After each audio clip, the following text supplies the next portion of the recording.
takes off, shore up, same bank help cause the crisis. But not even to do. There's one thing that has unified Democrats and Republicans, everybody in between, so we all hated the bank bailout. I hated it.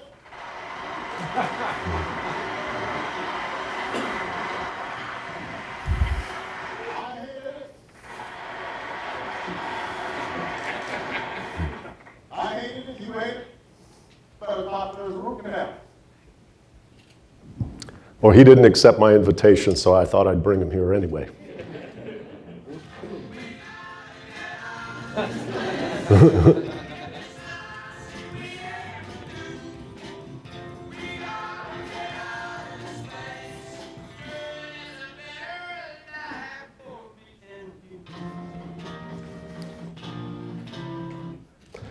So they say a picture's worth 1,000 words. I don't know what a lyric's worth, but we do, as a society, have to move on. We have to get to a place where we can allow failure.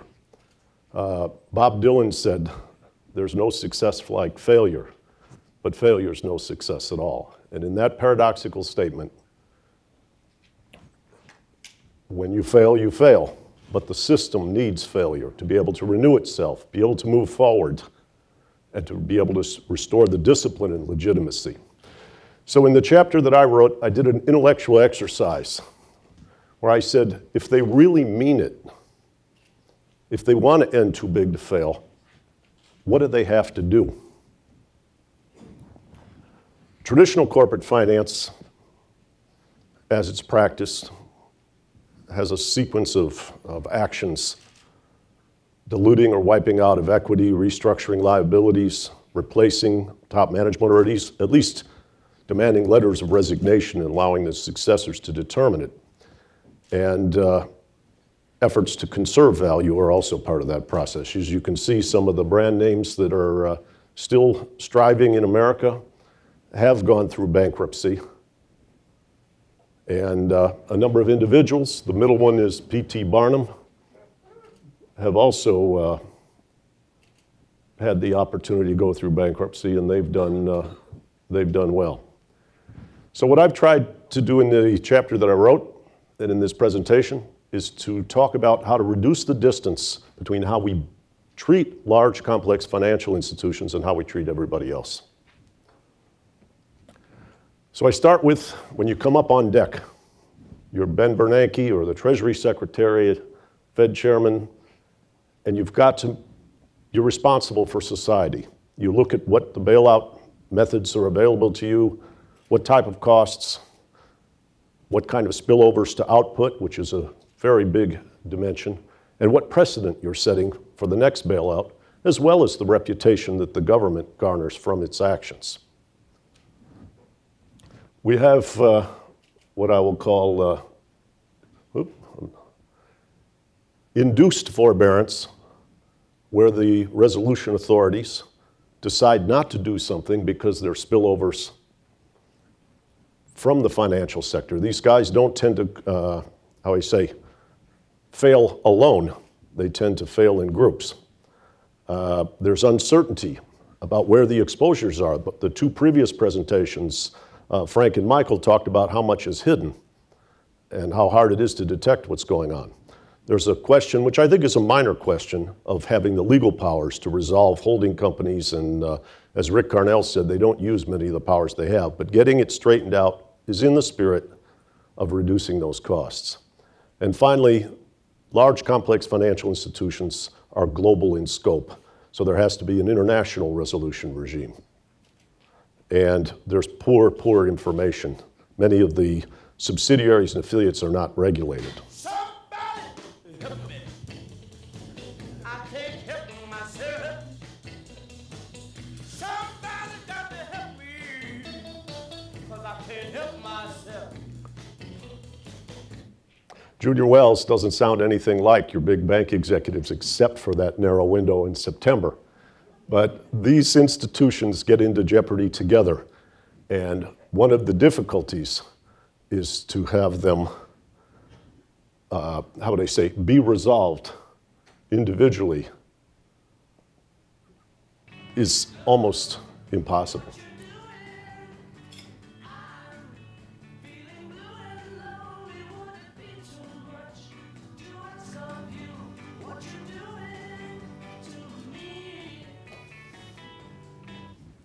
One of the problems that we have is that the political power of these financial institutions makes it very, very difficult to bring them all in and resolve them in a way where the distributional burden of the bailout, the recapitalization, the loss of equity is, what you might say, appropriate or fair. The ones who are the strongest tend to hide in the closet, while the weaker ones are resolved. And the weaker ones are resolved in a way that are protecting the stronger. From the time that Bear Stearns was resolved, many people in the financial markets, and including myself, knew that that wasn't the end of the episode.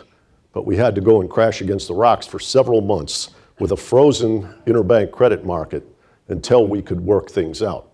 I propose two remedies to this first inhibition or obstacle to resolution, which is, as Rick Carnell said, in the statutes, but it's been subverted, limiting the cross-exposure between these large institutions. And secondly, as we all know, whether it's in healthcare, finance, energy, our campaign finance and lobbying process is broken and inhibiting real reform. Derivatives, which Michael talked about, just happens to be the centerpiece of that reform, and as many of you know, that's not been addressed formidably in our most recent efforts. I would also say that for the process of grappling with these large institutions, one needs more people, better paid people, and a very strong emphasis on systems that allowed early detection. Detection, as I mentioned, includes derivatives reform, off-balance sheet reform, high-frequency awareness, and international exposure information.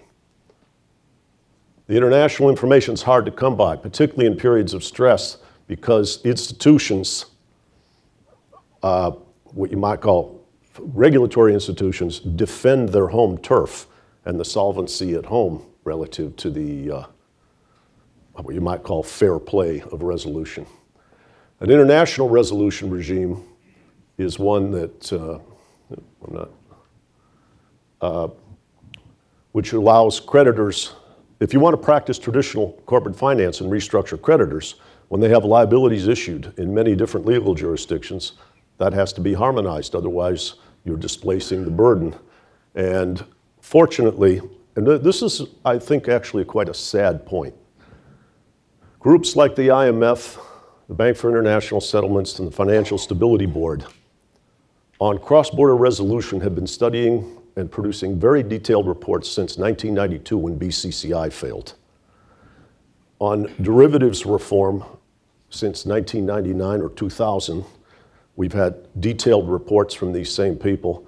And from 2001, we've had very significant reports on how to resolve large complex institutions.